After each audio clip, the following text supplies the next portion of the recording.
Não sei se você já, alguma vez, se ateve que nós nunca paramos de pensar. De acordo com uma pesquisa realizada pela Queen's University do Canadá, ocorrem cerca de 6.200 pensamentos por dia, sendo 2/3 deles repetidos. Mas isso já nos basta para concluirmos que nossos pensamentos importam, e muito, e que devam realmente ser levados a sério, porque o que pensamos determina aquilo em que nos tornamos. O grande dilema é quando permitimos que os nossos pensamentos corram soltos pela nossa cabeça, fazendo de nós meros espectadores de nós mesmos.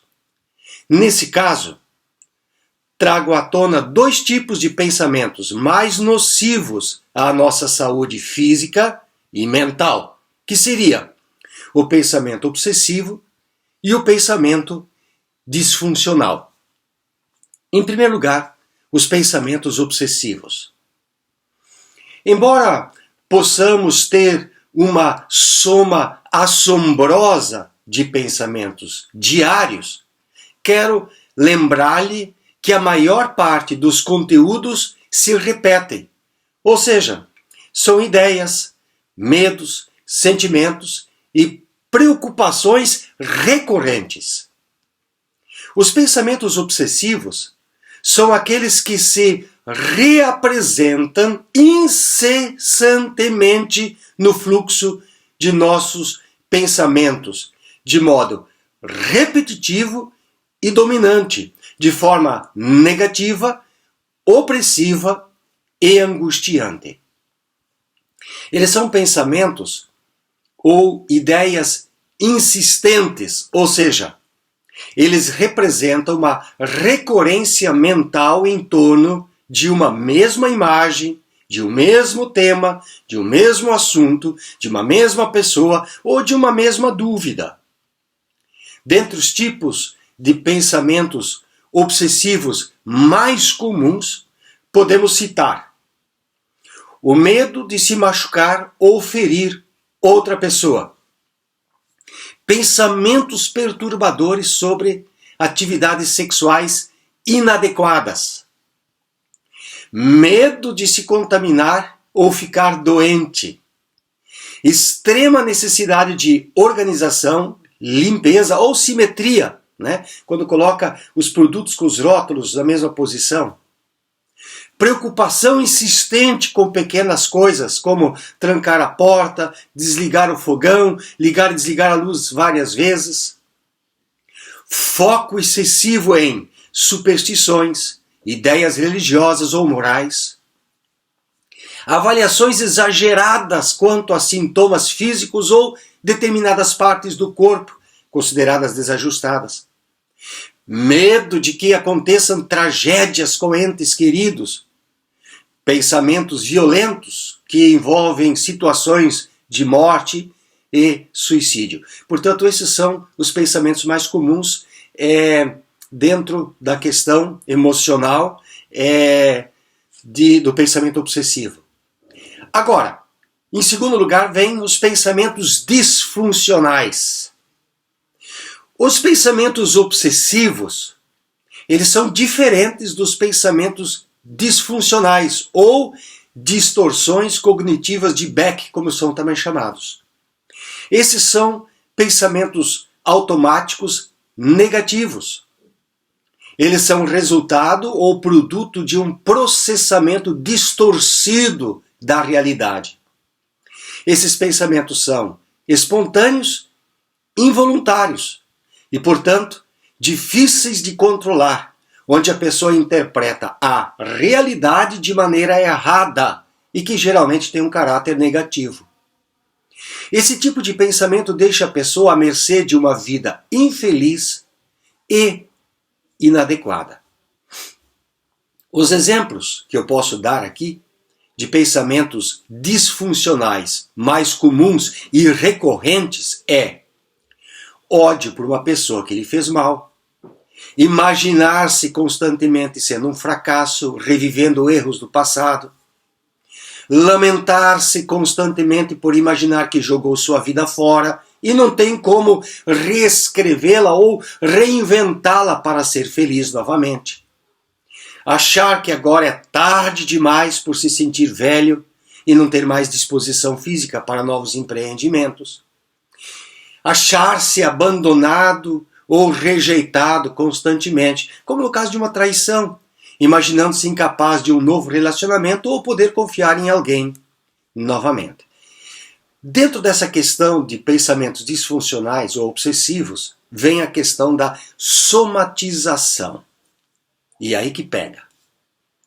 Se alguém mantiver seus pensamentos recorrentes, tanto obsessivos como disfuncionais, por muito tempo, essa pessoa é capaz de aniquilar sua própria autonomia e produzir doenças. Isso porque os pensamentos são reais e têm a capacidade de afetar o nosso corpo. O termo somatização ele foi introduzido por William Steckel em 1924. E de acordo com a medicina, somatização é a geração de sintomas físicas a partir de uma condição psiquiátrica ou psicológica. Para entendermos melhor isso, os nossos pensamentos produzem uma reação química no nosso cérebro. Já é comprovado que o cérebro libera sinais químicos que são transmitidos ao corpo, onde atuam como mensageiros do pensamento. Desse modo, os pensamentos são os que acabam por produzir as substâncias químicas no cérebro e fazem, como resultado disso, que o corpo se sinta exatamente do jeito que se está pensando.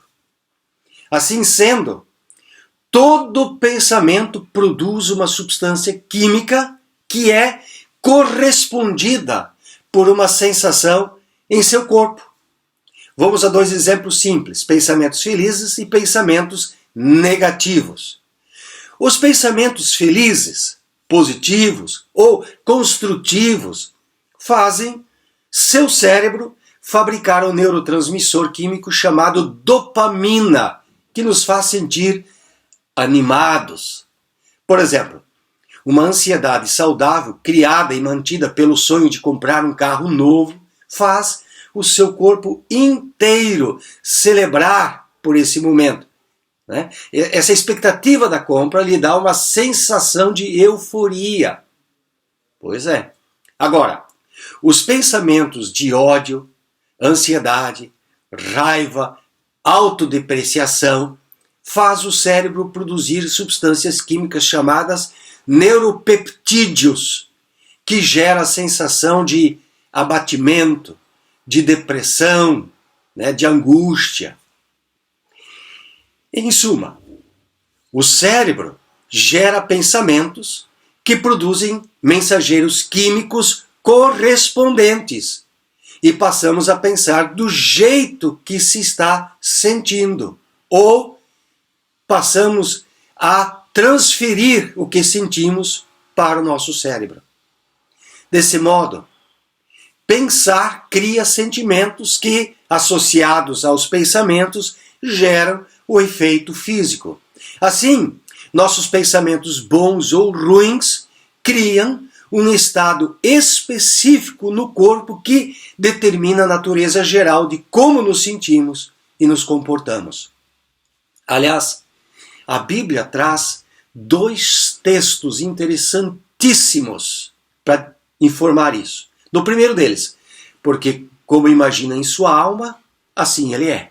Provérbios 23:7. E o outro deles, o coração alegre aformoseia o rosto, mas pela dor do coração o espírito se abate. Provérbios 15, versículo 13. Portanto, se perceba essa conexão entre pensamentos, emoções e o físico. E o físico responde exatamente ao que a gente pensa. E aí nós entramos no looping dos pensamentos. Veja, Assim como todos os pensamentos desencadeiam reações bioquímicas que levam ao comportamento, nossos pensamentos repetitivos e inconscientes produzem padrões de comportamentos automáticos adquiridos que são quase involuntários. Esses padrões comportamentais são hábitos e certamente tornam-se neurologicamente conectados no cérebro e passamos a viver o que sentimos. E aí entra a questão: como vencer os pensamentos negativos? Agora, devemos permanecer na insatisfação, escravos de pensamentos e objeções para o resto de nossas vidas? Evidentemente que não. Mas depende exclusivamente de cada um de nós as mudanças. A ciência, ela descobriu que o nosso cérebro é moldável, propriedade chamada de neuroplasticidade. Desse modo, o cérebro é capaz de se reinventar e gerar novos circuitos neurais e assim constantemente se renovar e se regenerar. Isso significa que nossos pensamentos são recursos renováveis. Para vencer os pensamentos não há segredos, e sim escolhas. Para tanto, em primeiro lugar, identifique esses pensamentos repetitivos disfuncionais. Pergunte-se: qual a causa deles na sua vida? Que tipos de pensamentos você enfrenta com mais frequência? Escreva nomeando esses pensamentos que são repetitivos e autodestrutivos. Identificá-los já é meio caminho andado. Em segundo lugar, assuma o controle sobre esses pensamentos. Exercer controle é rejeitá-los conscientemente cada vez que um deles aparecer e os substituir por pensamentos fortalecedores de sua autoestima.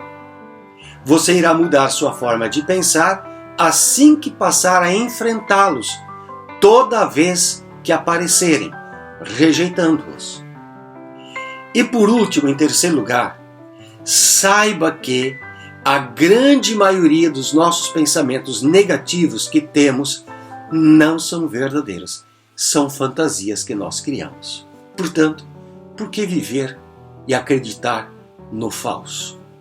Reconstrua-se. Se necessário, busque ajuda de um terapeuta experiente.